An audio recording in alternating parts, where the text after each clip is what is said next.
दोस्तों class 12th का एक इम्पॉर्टेंट टॉपिक है इलेक्ट्रिक फील्ड, जिसको हम लोग हिंदी में बोलते हैं विद्युत क्षेत्र।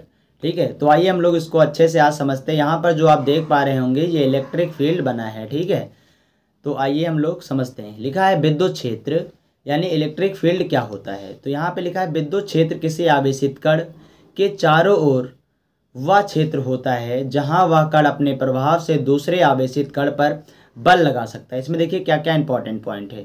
पहली बात लिखा आवेशित कण के चारों ओर का वह क्षेत्र। तो हम एक आवेशित कण बना लेते हैं। जैसे मान लीजिए मैंने बना लिया प्लस चार्ज बना लिया, तो इसके चारों ओर के क्षेत्र के बारे में बात की जा रही है, तो हम इसके चारों ओर के क्षेत्र को बना लेते हैं। ये मैंने बना दिया एक आवेशित कण के चारों ओर के क्षेत्र को। ठीक है, तो यहाँ पर एक आवेश आपको दिख रहा है जो कि प्लस आवेश है। ठीक है, पॉजिटिव चार्ज है। इसके चारों ओर के क्षेत्र मैंने बना दिया। फिर क्या बोला गया है, जहाँ वह कण अपने प्रभाव से दूसरे आवेशित कण पर बल लगा सकता है। जहाँ वह कण अपने प्रभाव से दूसरे आवेशित कण पर बल लगा सकता है, उसी को हम बोलते हैं विद्युत क्षेत्र। अगर मान लीजिए यहाँ पर कोई और हम दूसरा चार्ज रख दें, देखिए क्या लिखा है, दूसरे आवेशित कण पर।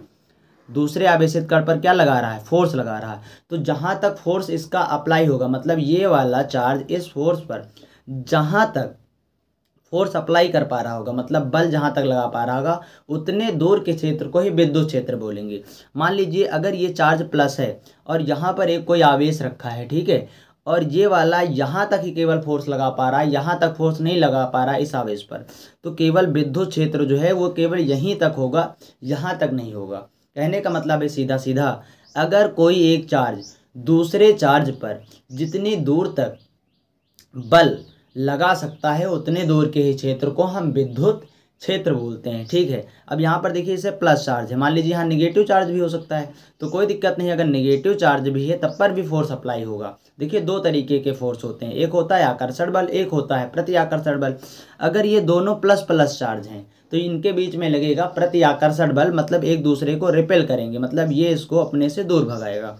और अगर ये एक प्लस एक माइनस है तो इसमें क्या होगा, आकर्षण बल होगा, अट्रैक्शन फोर्स होगा, तो ये एक दूसरे को आकर्षित करेंगे, कुल मिला के फोर्स अप्लाई होगा। लेकिन मान लीजिए यहाँ प्लस है और यहाँ माइनस है, और यहाँ तक ये विद्युत क्षेत्र, मतलब इस पर कोई फोर्स लगा ही नहीं पा रहा, ना प्रति आकर्षण का लगा पा रहा है, ना प्रति आकर्षण का लगा पा रहा है, ना आकर्षण का बल लगा पा रहा है। इसका मतलब यहाँ तक विद्युत क्षेत्र है ही नहीं है। समझ गए? उम्मीद करता हूँ ये बात आपको समझ में आई होगी। दूसरी यहाँ पर देखिए पॉइंट क्या लिखा है, इसे एक आदर्श क्षेत्र की तरह समझ सकते हैं जो किसी आवेश के चारों ओर होता है।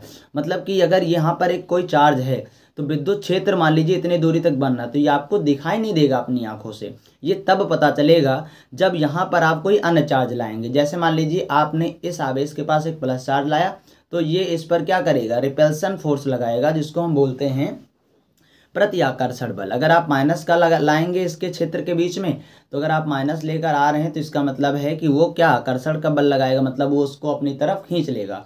मान लीजिए आप माइनस चार्ज लेकर आए यहाँ पर, तो यहाँ पर ये नहीं खींच रहा, तो इसका मतलब यहाँ विद्युत क्षेत्र है नहीं। जैसे जैसे आप पास लेकर जाएंगे, जहाँ पर ये वाला प्लस चार्ज इसको अपनी तरफ खींच ले, वहाँ तक उसका विद्युत क्षेत्र होगा।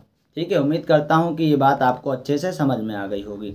डिफिनीशन के तौर पे आप क्या लिख पाएंगे, देखिए क्या लिखा है परिभाषा में, जब कोई आवेशित वस्तु अपने चारों ओर दूसरे आवेशित कणों पर बल लगाती है तो वह उस प्रभाव विद्युत क्षेत्र को विद्युत क्षेत्र कहा जाता है। ठीक है, मतलब कहने का मतलब है एक ऐसा आवेश जहाँ तक वो अपने सेम चार्ज या अदर चार्ज को आकर्षित या प्रति आकर्षित कर सकता है, उतने दूर के क्षेत्र को विद्युत क्षेत्र बोलते हैं। इलेक्ट्रिक फील्ड का फार्मूला क्या होता है, बल बटे आवेश। रिप्रेजेंट करने का तरीका क्या है, E बराबर F/Q। E क्या है, इलेक्ट्रिक फील्ड है, F क्या है, फोर्स यानी बल है, Q मतलब चार्ज होता है जिसको हम लोग आवेश बोलते हैं। ठीक है, अब हम बात करते हैं इस विद्युत क्षेत्र का वास्तविक जीवन में क्या उपयोग है। विद्युत क्षेत्र के वास्तविक जीवन में क्या उपयोग है, मतलब real life uses of electric field इन हिंदी, मतलब हम लोग हिंदी में बात करेंगे कि क्या है। ठीक है, पहला है इलेक्ट्रोस्कोप। ठीक है, विद्युत क्षेत्र की मदद से यह पता लगाया जाता है कि कोई वस्तु आवेशित है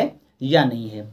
दूसरी बात, प्रिंटर और फोटोकॉपी की जो मशीन होती है आपने देखा होगा। ठीक है, यानी लेजर प्रिंटर और जेरोक्स मशीन का मतलब है फोटोकॉपी वाली मशीन में टोनर को कागज पर जमा करने के लिए विद्युत क्षेत्र का उपयोग किया जाता है। आपको मैं यहाँ पर देखिए एक इमेज लगाया हूँ, क्या लिखा है, टोनर को कागज पर जमा, यहाँ पे होना चाहिए करने के लिए विद्युत, विद्युत भी गलत लिखा है यहाँ पर, मैं लिख दे रहा हूँ करने, और यहाँ पे क्या होना चाहिए विद्युत, विद्युत क्षेत्र का उपयोग किया जाता है। तो यहाँ पर आप देख पा रहे होंगे ये बना है लेजर। एक सेकंड मैं इसको थोड़ा सा अच्छे से दिखा दे रहा हूँ। ये देखिए यहाँ पर ये क्या है, ये है लेजर, ये है टोनर, ठीक है। और यहाँ पर जो है कागज़ रखा हुआ, ये आपका कागज़ है। तो टोनर और कागज़ के बीच में क्या बनना है, एक विद्युत क्षेत्र बनना है, जिससे वो टोनर से क्या है चिपका रहता है एक एक पेज, ठीक है। अब आगे चलते हैं। ठीक, यहाँ पे क्या लिखा है, दूसरी चीज़, टीवी और कंप्यूटर मॉनिटर में पुरानी सीआरटी स्क्रीन में इलेक्ट्रॉनों को निर्देशित का मतलब है कि दिशा को दिखाना, करने के लिए विद्युत और चुंबकीय क्षेत्रों का उपयोग होता है। फिर क्या लिखा है, तीसरा है एयर प्यूरीफायर में किया जाता है, मतलब वायु से धूल और कणों को हटाने के लिए विद्युत क्षेत्र का उपयोग किया जाता है। फिर क्या लिखा है, हार्ट डिफिब्रिलेटर में, मतलब शरीर में विद्युत क्षेत्र का उपयोग करके दिल की धड़कन को नियंत्रित किया जाता है। दोस्तों मैं उम्मीद करता हूं कि आपको विद्युत क्षेत्र अच्छे से समझ में आ गया होगा और इसका रियल लाइफ में क्या इस्तेमाल है ये भी आपको समझ में आ गया होगा। दोस्तों अगर आपको और किसी टॉपिक पर वीडियो चाहिए फिजिक्स की तो आप हमें कमेंट करके अवश्य बताएं, उस टॉपिक पे मैं वीडियो अवश्य लेकर आऊँगा। Thank you very much.